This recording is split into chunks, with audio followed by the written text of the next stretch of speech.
How to install Telegram on Android. Hello everyone, welcome to this channel. I'm Emily and I'm here to help you out today. So without any delay, let's get started. Now to install Telegram on Android, simply launch the Play Store application and download the Telegram application over here. As you can see on the screen, I've already installed the application, so all I'm going to do is just tap on open. It will land me to the homepage of Telegram.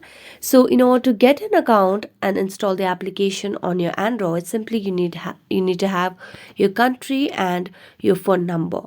So as you launch the phone number and just proceed and verify yourself, you'll be able to install and download the Telegram application on a device over here. And as you do that, you'll be just logged into a Telegram application like this over here. So that's it. Thank you so much for watching this video. If you enjoyed watching it, don't forget to like, subscribe and hit the bell notification for more updates. That's it for today. See you next time.